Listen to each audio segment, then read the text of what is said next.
Like most of us, because of the coronavirus outbreak, I'm stuck at home. As a 15-year-old, I wasn't quite expecting this to be my life as a teenager. Curious about what the world looks like amid the pandemic, I'm talking with people who are on the front lines, helping our society get through this difficult time. Sharing their stories gives me hope, while I'm 15 and quarantined. The pandemic has impacted major city operations across the U.S., transportation, education, and waste management to name a few. Today we are speaking with Chief Information Officer of the City of Atlanta and author Gary Brantley about his critical role in supporting businesses and residents during this pandemic. Hello, everyone. Welcome to this week's episode of 15 in Quarantine. Today we have a really special guest with us, Gary Brantley. He is the Chief Information Officer for the City of Atlanta. He is also the author of the book, The Art of the Organizational Transformation. Thank you for joining me, Mr. Brantley. Thank you for having me. Can you please tell me a little bit about yourself and your role for the City of Atlanta pre-coronavirus? Yeah, so I'm Gary Brantley. Of course, I'm the Chief Information Officer for the City of Atlanta, which is a large city that has a large metro area population. Those duties include oversight over 27 different city departments and agencies, along with oversight over Atlanta Hartsfield Jackson Airport, which is probably one of the busiest, or it's been known as the busiest airport in the world. So those are, the oversight there also is around being a technology advisor and leader for the mayor of the city of Atlanta, and also city council as well. And so that's a little bit what I do. I've been there for about a year and maybe 6 or 7 months. Came in pre-COVID after the cyber attack. And so a little bit of the focus there was really to get the organization back to where it needed to be, because that was a huge a setback for the city as it relates to just the way that they operated. But also during that time, most people probably have forgotten, the Super Bowl was getting ready to start as well. So navigating the city technologically through the Super Bowl and all of the things that are involved with that was also my life pre-COVID. So those were the two main focuses. So for this series, I've talked to people in public health and healthcare, and I'm really curious about COVID challenges for the local government. Can you please speak a little bit about that? Yeah, so we have a lot of challenges. Number one, just making sure that we can continue to provide services to the community was a big challenge. Anytime you have a pandemic, one that either of us has probably never seen in our lifetime, it can be really, really challenging. We have a lot of employees who really can't work at home.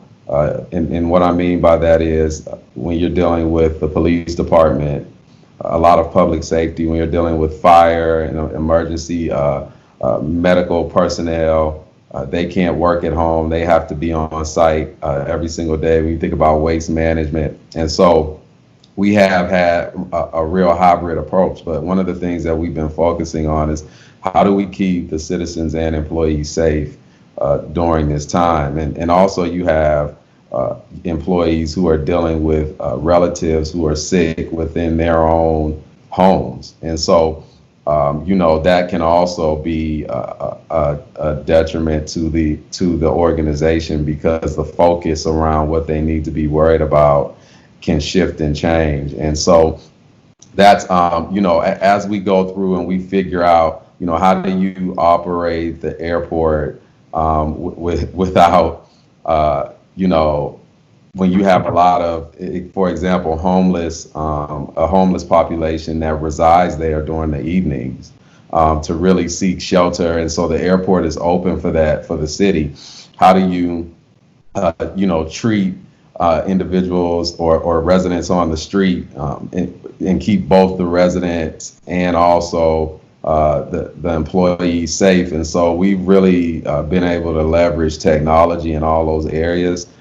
to really be able to continue to provide services, but also the legislative body, which is city council. How do you, continue to make sure that your bills get paid and your policies continue to go through? The mayor has a lot of executive orders that go through, and so you really have to coordinate all of those different areas. And last, I'll say, we spend a lot of time really trying to make sure that we put a lot of policies and process in place so that those residents who are affected within the city of Atlanta by this, and meaning their job, not having income, the city put in a lot of measures to make sure that services were not cut off during that time. So how have you helped the city adapt to the post-coronavirus environment? Yeah, so really strategizing and pivoting to more of a telework environment. And so, an example, we've had, I think we've increased our virtual meetings. I think before this happened, there were about 5 to 7 a day, and now there's close to about 750 a day. Yeah, it's grown tremendously. Also, in about a 2-week time frame, we went completely paperless, and government is slow with making changes like that, and that was done in around 2 weeks or so, and really being able to provide working environments in the home for employees so that they can help and continue to provide the services to the public. Another example of that would be our 311 operation, and it's similar to 911, but it's for the emergency calls that aren't, what we say a subset of 911, where the lower level calls go as it relates to information and et cetera, so that 911 isn't bombarded with calls that aren't necessarily truly emergencies. They've actually gone completely virtual, and so they're out of the offices, and they'll continue to work from home. Also being able to provide our justice system, our courts are a very important part of the city and how we operate and work. And so really being able to make sure that court continues virtually and that we have the proper technology and infrastructure in place to do that. And the last piece is, transportation is a big part. It's been alleviated a lot because most of us have been working at home, but really providing a technological framework for our transportation departments, along with our waste management departments, has been really the focus. And so we've been able to continue to operate through the city virtually and not really miss a beat. So looking forward, what will the new normal look like post-COVID in terms of innovation and IT city planning? Yeah, I think it will look a lot similar to what it looks now. I mean, City Hall's not open. I think we'll have. We're really in no rush to get back because operations aren't really being affected in that way. I think what we'll have is a hybrid. You'll have certain parts of City Hall that will be called almost a virtual digital type of City Hall. A lot of the things that residents needed to come in for example, permitting and licenses, all of those things now can be done online from beginning to end. And so, what you'll see is more services that are provided to residents that they can take advantage of right in their homes instead of having to, physically place themselves in a building or an environment to get things that they need to get done. And so that's, everything won't be virtual, but you'll start to see things change. You'll start to see the city become more efficient and save money as it relates to building leases that are no longer needed because employees are working at home. You'll see